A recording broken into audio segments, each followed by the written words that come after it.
Bapak, Ibu, dan anak-anak yang diberkati Tuhan, Shalom. Hari ini Tuhan menganugerahkan kesempatan yang baik untuk ketong bersyukur dan memuji namanya. Maka mari ketong menghampiri Tuhan dengan hati yang sungguh beriman kepadanya, sambil tetap berharap akan kasih setia dan pertolongan Tuhan di tengah berbagai persoalan dan tantangan hidup yang sedang ketong hadapi. Di atas semuanya itu kiranya ketong perlu meminta kepada Tuhan agar Ia terus memberikan hikmat-Nya kepada ketong semua, agar kehidupan yang ketong jalani dapat dijalani dalam kehendak-Nya. Tahu mana yang baik dan benar yang harus dilakukan, mana yang jahat dan tidak benar yang harus ditinggalkan.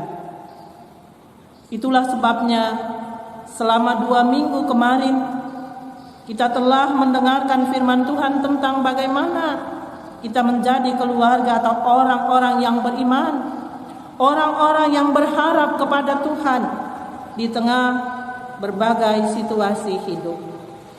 Dan pada minggu ini Bapak, Ibu, dan anak-anak kita pun akan memaknai kebenaran firman Tuhan dengan berpatokan pada tema mingguan, menjadi keluarga yang berhikmat. Pertanyaan bagi kita adalah, mengapa hikmat penting untuk kita miliki, terutama sebagai keluarga dalam menyikapi hidup ini? Apakah dengan menjadi keluarga beriman, apakah dengan berharap dan berhikmat kita mampu bertahan di tengah situasi krisis seperti yang sedang kita alami sekarang ini? Pertanyaan ini membutuhkan jawaban dengan kesadaran bahwa memang tanpa doa, tanpa iman dan berharap kepada Tuhan, tanpa kita memohon hikmat Tuhan, maka kita tidak akan memiliki cukup kekuatan untuk bertahan menghadapi hidup ini dengan tantangan-tantangannya. Tetapi sekaligus kita tidak dapat melakukan apa yang baik dan bermanfaat, baik bagi diri kita sendiri, tetapi juga bagi orang lain. Ibu, Bapak, anak-anak yang dikasihi dalam Tuhan Yesus Kristus, kesadaran akan pentingnya berdoa dan memohon hikmat Tuhan dalam melakukan setiap pekerjaan juga ditampilkan oleh sosok Salomo dalam bagian bacaan kita 2 Raja-Raja pasal 3 ayat 16 hingga 28. Ada 2 hal penting yang menjadi poin pemaknaan kita atas nats ini.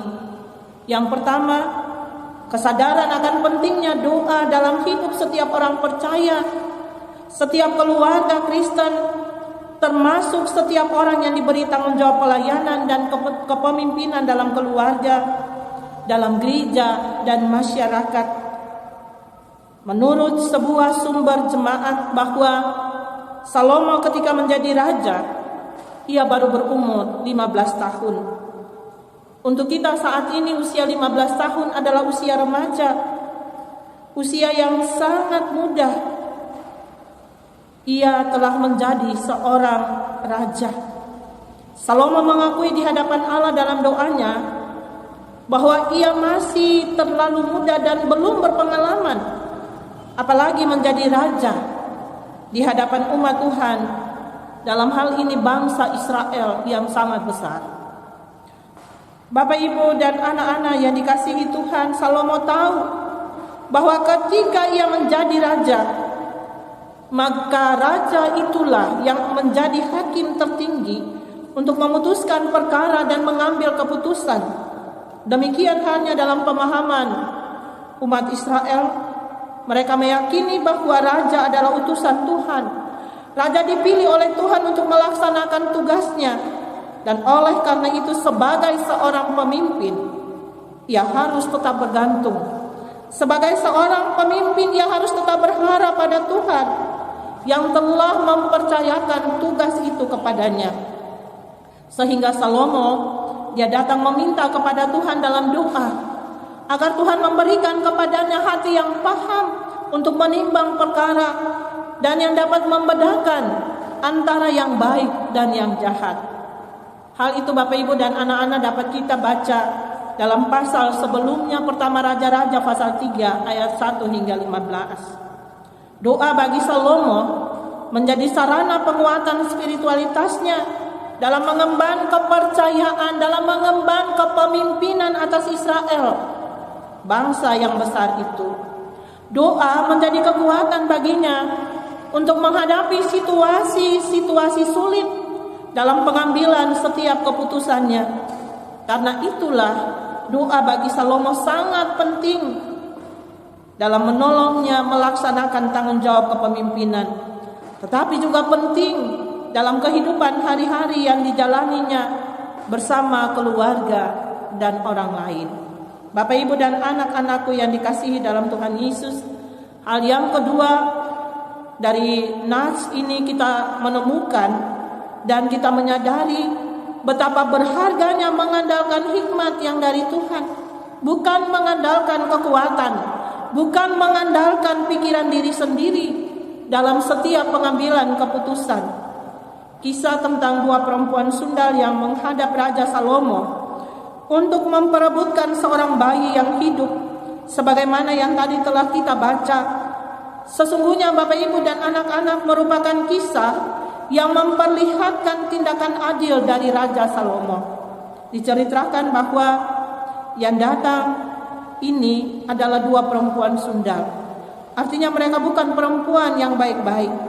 Tapi menariknya Bapak Ibu dan anak-anak, Salomo tetap menerima kehadiran mereka dan mendengarkan kisah mereka dengan sabar.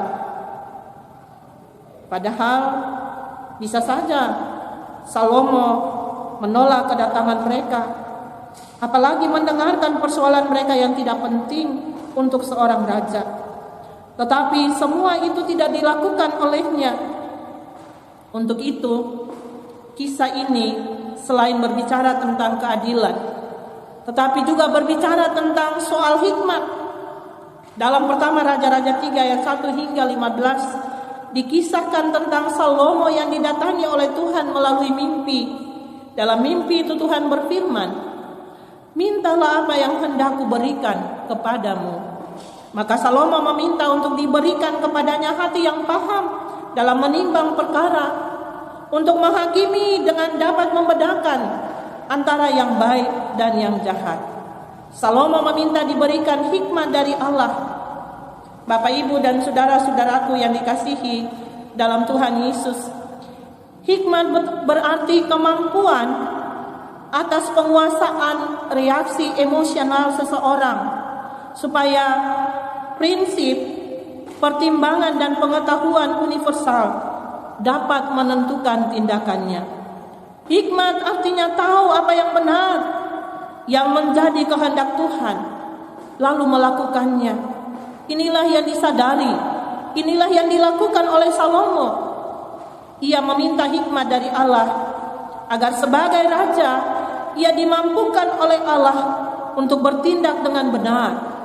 Hikmat dari Allah menuntunnya untuk memiliki pengertian yang benar menurut ketentuan dan pengajaran Allah, bukan menurut pemikiran dan kehendak diri sendiri. Itulah sebabnya tindakan Salomo untuk menentukan siapakah ibu kandung bayi yang masih hidup itu merupakan tindakan yang cerdas. Ia mampu menguasai reaksi emosionalnya dengan tidak mengusir kedua perempuan sundal itu, melainkan Bapak Ibu dan anak-anak, Salomo meladeni mereka dengan baik, sehingga akhirnya dapat mengembalikan bayi itu kepada ibu kandungnya. Sekali lagi Bapak Ibu dan anak-anak, semua ini hanya karena hikmat dari Allah yang ada padanya. Perbuatan ini kemudian berdampak pada kehidupan banyak orang yang menjadi takut, bahkan yang sangat hormat kepada Salomo sebagai raja. Bapak, Ibu dan anak-anak yang dikasihi oleh Tuhan, kisah Salomo ini mau mengajarkan kepada kita bahwa hikmat itu datangnya dari Tuhan. Tuhan memberikan kepada setiap orang yang memintanya dengan sungguh, dengan maksud bukan untuk kepentingan diri sendiri, bukan untuk meraih kekayaan serta kekuasaan bagi diri sendiri, melainkan untuk memberlakukan keadilan Allah bagi semua ciptaannya, mengambil keputusan yang bijaksana dan adil. Itu bukanlah perkara yang mudah, apalagi jika keputusan itu dia berpengaruh besar terhadap orang lain. Dan pada titik ini, Bapak Ibu, saudara-saudara, pasti kita membutuhkan hikmat Allah. Yakobus menegaskan hal ini dalam Yakobus pasal 1 ayat 5. Tetapi apabila di antara kamu ada yang kekurangan hikmat, hendaklah ia memintanya kepada Allah. Karena itu biarlah kita bersedia belajar dari Salomo yang meminta hikmat, dan bukan apapun yang sering menjadi kebanggaan dunia ini. Sebab Bapak Ibu dan anak-anak, apa gunanya mendapatkan segala hal yang menjadi kebanggaan dunia ini jika hal itu tidak memberi dampak kebaikan dalam hidup kita dan bagi orang lain? Dan justru dengan kebanggaan dunia ini, kejahatanlah yang akan dilakukan. Jemaat yang diberkati oleh Tuhan Yesus, seringkali kita pun sebagai pribadi atau dalam keluarga sebagai pemimpin dan pelayan di gereja, bahkan di masyarakat, katong juga diperhadapkan dengan berbagai persoalan, dengan berbagai situasi-situasi sulit yang menuntut katong untuk dapat membuat keputusan, yang menuntut katong untuk bertindak benar dan adil. Dalam situasi yang demikian, katong memang perlu datang dan memohon hikmat dari Tuhan agar katong dimampukan untuk dapat mengendalikan reaksi emosional ketika diperhadapkan dengan situasi yang tidak mudah. Bahkan kita ketika direndahkan, ketika diejek, dihina, ataupun disakiti. Karena itu, marilah kita senantiasa meminta dan dengan setia mengandalkan hikmat dari Tuhan dalam setiap pengambilan keputusan dan tindakan. Dengan demikian, apa yang kita putuskan, apa yang kita lakukan menjadi benar di hadapan Allah, dan bukan hanya benar menurut kita sendiri.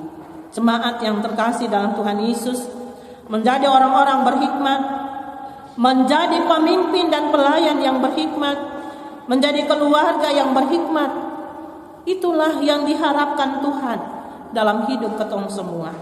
Sebab orang atau keluarga yang berhikmat sesungguhnya adalah orang atau keluarga yang hidupnya takut kepada Tuhan. Dasar takut akan Tuhan inilah Bapak Ibu dan anak-anak yang menggerakkan semua anggota keluarga untuk menghormati Tuhan dan menjauhi kejahatan, lalu terus hidup dalam cinta kasih. Hanya dengan hikmat Tuhan, orang atau keluarga akan terhindar dari hikmat dunia yang hanya menghasilkan sifat-sifat iri hati, cemburu, dengki, sifat yang mementingkan diri sendiri. Dengan dikendalikan oleh hikmat yang dari Allah, maka setiap anggota keluarga akan belajar mengendalikan reaksi emosionalnya sehingga mampu menerima kekurangan, kelebihan, mengasihi dan menopang satu dengan yang lain. Situasi masa pandemi ini menjadi situasi yang tidak mudah bagi ketong semua. Ketong semua harus menahan diri, berdiam di rumah sekian lama, entah sampai kapan. Bekerja dan beribadah dengan pembatasan-pembatasan. Anak-anak mulai jenuh dengan pendidikan dan kegiatan di rumah. Para lanjut usia merasakan kerinduan yang dalam untuk berjumpa dan berkumpul. Orang-orang yang mengalami sakit yang sudah lama dan harus minum obat mulai putus asa dan sebagainya. Bukan hanya orang dewasa yang mengalami tekanan hidup, tapi juga anak-anak dan para lanjut usia. Ini situasi Bapak Ibu dan anak-anak yang masih ketong hadapi. Namun dalam situasi yang demikian, marilah Bapak Ibu dan anak-anak kita meminta Tuhan memberikan hikmat kepada ketong semua, agar ketong mampu berpikir, agar ketong mampu bertindak dengan benar sesuai dengan kehendak-Nya. Kiranya ketong tidak meminta kepada Tuhan apa yang menurut ketong baik, tetapi mintalah kepadanya apa yang menurut Tuhan baik bagi ketong semua. Tuhan memberkati ketong semua. Amin.